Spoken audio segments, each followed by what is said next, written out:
Hey, this is Missy Mayhem. What's up? We are going to do some knee slides today. I'm f***ing stoked about it. Should I not cuss? Oh. Hey, it's Missy Mayhem, and we are here today to talk about knee slides.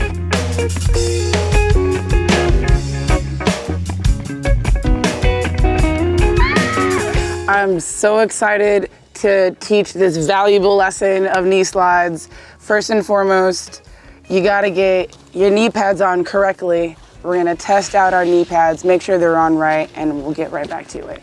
Knee pads are so essential, especially when you're trying new things and you need to figure out your bail. The best way to safely try something new is to figure out your bail beforehand, visualize it, and that way when you're in the moment of falling, your subconscious almost like kicks in like the hyperdrive, and it's like, oh, we already figured this out. We know how to fall. And believe it or not, 9 out of 10, you end up falling in that position that you had intended to fall in, rather than being struck by it and applying a fast reaction that sometimes is not the best reaction.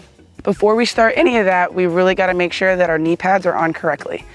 What I like to do is, beginning, when I first started doing this, I did one knee, and then I did 2 knees just so I can know what it felt like to fall like that.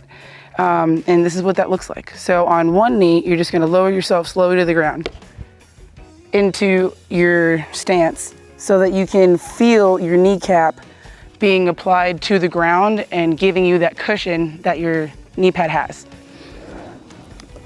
So you wanna make sure that your knee pads are on properly. They might feel a little weird because they're gonna be on the top of your thigh.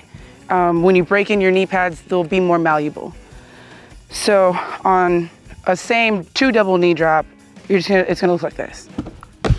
So you're gonna be able to test your knee pads on both sides to make sure that it feels good to lean and sit in them. You wanna be able to be very comfortable in your knee pads so you can use them right. All right, so we have 2 different kinds of knee slides today. One of them is using your wrist guards and the other is without. So this first slide is essentially just with your knee pads, and you are leaning into the slide from the direction that you're falling, and it applies this almost Elvis-like look when you apply the knee slide. And you just lean into it, and as long as your knee pads are on correctly, it will feel great on your knees when you fall. The most important part about this is to lean into it. Sink, like imagine your knees sinking into your knee pads, and they just become one, and you get to just play with them, okay? That's what it's gonna look like.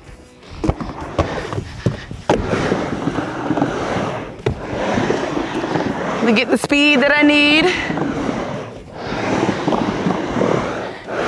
And if I'm feeling uncertain, I'm gonna use my knee pads. Slide it out. If you see, I'm engaging in my thighs and my core and leaning back so that you can control your slide and you won't slide out. If you do, try to use your bum if you can. Don't try to stiff arm yourself because you can really hurt your elbow. Okay, for the other side.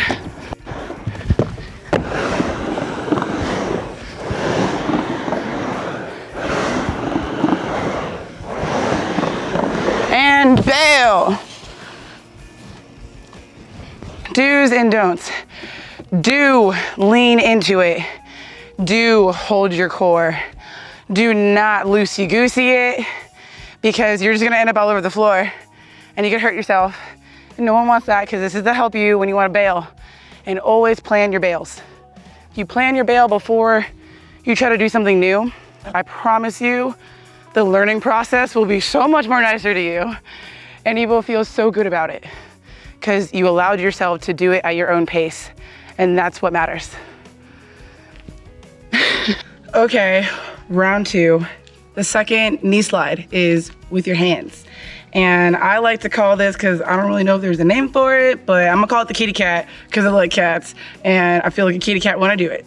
Here's why. So, get your speed,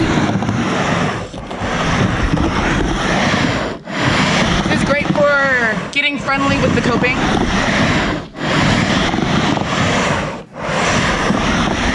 You touch it and knee slide out. I use my toe stops so I could show you in slow motion. Here's what it looks like going fast.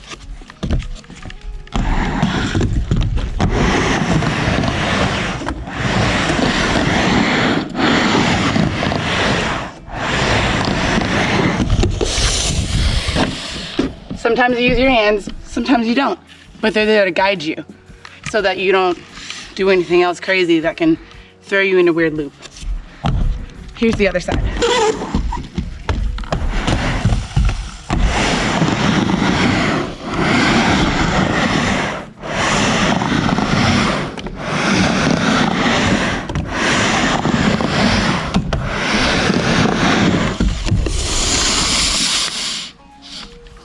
No hands. Important tip, your fingers. Hold them in. Keep your fingers inside so you don't burn them. Depending on your ramp, it could be metal, it could be of a different surface that could get really hot. And with that, you wanna make sure that you protect your fingers because they will get burned on the screws or chunks of wood, splinters, no-goes. Do's and don'ts. Do, grab the coping if you want to, and then let go. Do keep your fingers inside once you are in the sliding motion. And don't lean backwards when you're trying to do it because then you could end up falling and hitting your head. We don't like that. Okay, so everything that I just taught you was 100% done on just this mini, but that does not mean that it cannot be done anywhere else. You can apply this to the vert, you can apply this to the street, you can apply this to dancing in your living room if you want to. You can apply this wherever you think it's necessary to use knee pads. Learn how to use your knee pads. They're there to love and protect your knees and your body so that you can continue skating for as long as your heart desires. And that is what is important. Just doing what you love and trying to be safe while doing it. Thanks for watching this today and learning with me and growing with me. And just know that this is how I do it and you can do it. Whatever means necessary is good for you, that feels good for you and for your body. And thank you so much. Once again, I am Missy Mayhem and you can follow me at justmissy68 and follow this YouTube channel because it's awesome. And like, share, follow, subscribe, all that great stuff. And I promise you, you will learn all the things that you need to feel comfortable and trust in your skates. Peace. Bye. Later.